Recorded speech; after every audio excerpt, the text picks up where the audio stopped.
بسم اللہ الرحمن الرحیم نحمدہ ونصلی ونسلم علی رسولہ الکریم اما بعد۔ معزز طلبہ کرام، سبق نمبر 66 اور اس سبق میں ہم بات کرتے ہیں فصل فی الطلاق قبل الدخول۔ یہ فصل چونکہ چل رہی ہے تو اس کا پہلا سبق ہو چکا تھا جس میں طلاق قبل الدخول یعنی غیر مدخول بہا عورت کو طلاق دینے کے مسائل شروع کیے، اور اس میں یہ کہا کہ اکٹھی طلاق اگر اس کو 3 واقعہ کر دی جائیں تو وہ واقع ہو جاتی ہیں، لیکن اگر الگ الگ الفاظ کے ساتھ طلاق دے گا تو پھر ایک واقع ہوگی، دوسری کے لیے وہ محل نہیں رہے گی۔ تو اسی ضمن میں ہم نے تفریعات شروع کر دی تھی کہ غیر مدخول بہا کی طلاق کو حرف ظرف کے ساتھ یعنی ظرف کے ساتھ ملا دینا، جیسے قبل اور بعد کی تفصیل ہوئی۔ اس کے بعد پھر بات چل رہی تھی کہ 4 تفریعات ہیں، یعنی 4 قسم کے حروف کے ساتھ اس کو ملانا، ظرف کے ساتھ ملانا، اس کی بات تو پچھلے سبق میں ہوگی۔ آج ہم بات کریں گے کہ غیر مدخول بہا کی طلاق کو مع کے ساتھ ملانا، حرف شرط کے ساتھ ملانا اور فا کے ساتھ ملانا۔ تو اس میں پھر کتنی طلاقیں اس کو واقع ہوں گی، تو اس پوری ترتیب کو ہم دیکھتے ہیں۔ تو اس مختصر سبق کے اندر ہم ان تفریعات کو مکمل کریں گے، اور پھر اگلے سبق کے اندر انشاءاللہ باقاعدہ ہم طلاق کے کنائی یعنی اس فصل کی جو دوسری بحث ہے کنایہ طلاق، کیونکہ باب و ایقاع طلاق چل رہا ہے نا، تو اس میں صریح طلاق مکمل ہو جائے گی اس سبق میں، اور پھر دوسری قسم باب و ایقاع طلاق کی جو ہم نے وہاں باب شروع کرتے ہوئے کی تھی طلاق کنائی، کنایہ طلاق، تو اس کا ذکر ہوگا اور انشاءاللہ اگلے سبق کے اندر ہوگا۔ فرماتے ہیں وَلَوْ قَالَ أَنْتِ طَالِقٌ وَاحِدَةً مَعَ وَاحِدَةٍ، کہ تجھے طلاق ہے ایک کے ساتھ، او معہا واحدۃ، یہ ایک طلاق ہے جس کے ساتھ ایک اور طلاق ہے۔ تو یہاں پہ مع دونوں کو جمع کرنے کے لیے آتا ہے نا، تو فرماتے ہیں تقع سنتانی، 2 طلاقیں واقع ہو جائیں گی، لأن کلمۃ مع للقران، مع کا کلمہ جو ہے وہ قران کے لیے آتا ہے، یعنی 2 چیزوں کو ملانے کے لیے آتا ہے۔ وعن ابی یوسف رحمہ اللہ فی قولہ معہا واحدۃ، امام ابو یوسف اللہ کی ایک روایت اس میں معہا واحدۃ کی صورت میں فرماتے ہیں انہ تقع واحدۃ، ایک طلاق واقع ہوگی۔ وجہ لأن الکنایۃ تقتضی سبق المکنی عنہ لا محالۃ، کنایہ تقاضا کرتا ہے مکنی عنہ کے سابق ہونے کا، یعنی پہلے پائے جانے کا۔ مطلب یہ ہے کہ کنایہ کا مطلب ضمیر ہے، حرف یہ جو ضمیر ہے یہ ضمیر تقاضا کرتی ہے مرجع کے مقدم ہونے کا ہر حال میں، یعنی یقینی طور پر کہ ضمیر راجع آگے کی طرف تو نہیں ہوتی، ضمیر راجع پیچھے کی طرف ہوتی ہے، تو مرجع کا ماقبل میں موجود ہونا ضروری ہے۔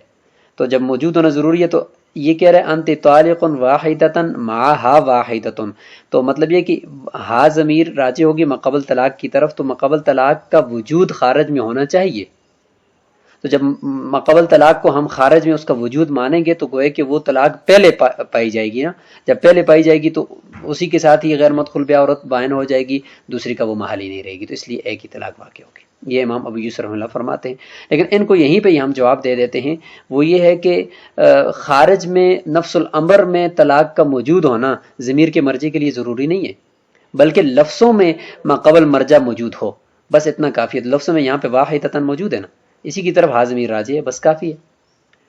وفی المدخول بہا، اب یہ تو ابھی تک بات غیر مدخول بہا کی ہو رہی تھی نا، کہ قبل اور بعد کی ساری صورتیں جو ہم نے پچھلے سبق میں کی اور مع کی یہ ساری صورتیں کی، تو فرماتے ہیں کہ ان سب صورتوں کے اندر ففی المدخول بہا، مدخول بہا عورت کے اندر تقع سنتانی، ان تمام صورتوں میں 2 ہی طلاقیں واقع ہوں گی، فی الوجوہ کلھا، قبل کو ساتھ ضمیر ذکر کرو نہ کرو، اچھا اسی طریقے سے مع واحدۃ کہو یا معہا واحدۃ کہو یا قبلہا واحدۃ کہو یا بعدہا واحدۃ کہو، ہر حال کے اندر 2 ہی طلاقیں ہوں۔ لقیام المحلیۃ بعد وقوع الاولی، کیونکہ پہلی طلاق کے بعد وہ مدخول بہا ہے تو محل باقی ہوتا ہے، لہٰذا ایک کے بعد دوسری طلاق واقع ہو جائے گی، کیونکہ دونوں کا الفاظ تو موجود ہیں، صرف محلیت کی بات تھی غیر مدخول بہا میں، تو وہ یہاں پہ نہیں ہوگی۔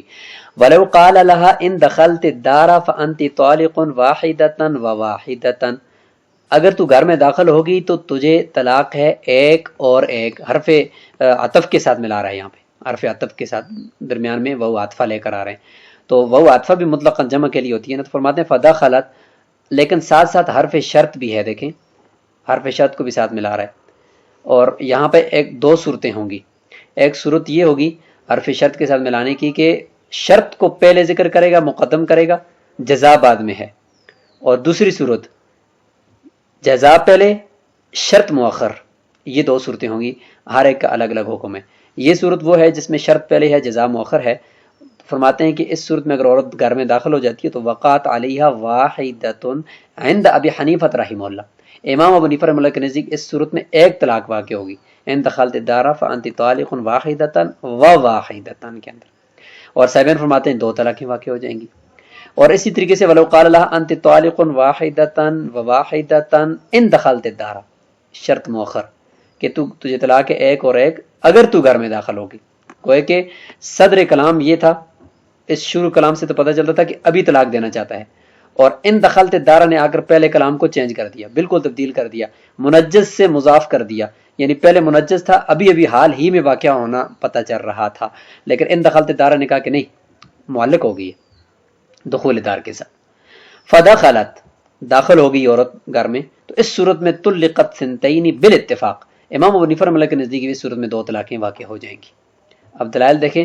لہما، صاحبین فرماتے کہ ان حرف الواوی للجمع المطلق، حرف واو جو ہوتا ہے یہ مطلقاً جمع کے لیے آتا ہے، چاہے شرط مؤخر ہو یا شرط مقدم ہو، مطلقاً جمع کے لیے ہے تو اس میں کوئی ترتیب بھی نہیں ہوتی. تو فتعلقن جملتاً، اکٹھی یہ جملہ پورا یعنی مجموعہ من حیث المجموعہ، یہ دونوں طلاقیں واقع ہو جائیں گی چاہے شرط مقدم ہو یا مؤخر ہو. کما اذا نص علی الثنتین، جس طریقے سے اس صورت میں دو طلاقیں ہوتی ہیں کہ جب وہ سنتین یعنی سنتین کے لفظ کی صراحت کر دیتا کہ تجھے دو طلاقیں ہیں، تو اس صورت میں چاہے شرط مقدم کرتا یا مؤخر کرتا دونوں ہی طلاقیں ہوتی، تو یہاں پر بھی دونوں ہوں گی. او اخر الشرط، یا یہ کہ اس صورت میں دو طلاقیں ہوتی جب شرط کو مؤخر کرتا ہے، جس طریقے سے یہاں پہ امام ابو حنیفہ رحمۃ اللہ فرماتے ہیں کہ جب شرط کو مؤخر کرے تو دو طلاقیں ہوں گی. تو جس طریقے اس صورت میں دو طلاقیں واقع ہوتی ہیں تو لہٰذا شرط کو مقدم کرنے کی صورت میں بھی صاحبین کے نزدیک دو ہی طلاقیں ہوں گی. وَلَهُ، امام ابو حنیفہ رحمۃ اللہ کی دلیل ان الجمع المطلق يحتمل، جمع مطلق جو ہے وہ احتمال رکھتا ہے. کس چیز کا احتمال رکھتا ہے؟ جمع مطلق یعنی وہ تو جمع مطلق کے لیے مطلقاً چیزوں کو جمع کرتی ہے، معطوف معطوف علیہ کو. یحتمل القران والترتیب، دو چیزوں کا احتمال رکھتا ہے. ایک تو قران کا کہ دونوں کو آپس میں جمع کرو، کوئی ترتیب اس میں نہیں ہے، جملہ من حیث الجملہ یعنی مجموعہ سارے کا سارا وہ واقع ہو جائے. اور دوسرا ترتیب کا بھی احتمال رکھتا ہے. جمع مطلق ہے تو لہذا مطلب بہت سارے افراد جمع کر دیے، ان میں سے پہلا، دوسرا، تیسرا، چوتھا، پانچواں، یہ ترتیب کا بھی اس میں احتمال ہوتا ہے، تو دونوں کا احتمال ہے. فعلی اعتبار الاول تقع سنتانی، اگر پہلے اعتبار کو دیکھا جائے یعنی قران کے اعتبار کو دیکھا جائے تو جمع مطلق کے اندر تو دونوں طلاقیں اکٹھی واقع ہو جانی چاہیے. وعلی اعتبار الثانی، اور اگر دوسرے کو دیکھا جائے کہ اس کے اندر ترتیب کا بھی احتمال ہوتا ہے تو اس صورت میں پھر ترتیب وار ایک طلاق واقع ہوگی، دوسری کا وہ مال نہیں رہے گی. تو لا تقع الا واحدۃ کما اذا نجز بهذه اللفظ، جس طریقے سے اس الفاظ کے ساتھ اگر وہ تنجیز کہتا یعنی ان دخلت الدار نہ کہتا، انت طالق واحدۃ وواحدۃ ہی کہتا، تو اس صورت میں ایک واقع ہوتی دوسری رہ جاتی کیونکہ ترتیب ہے.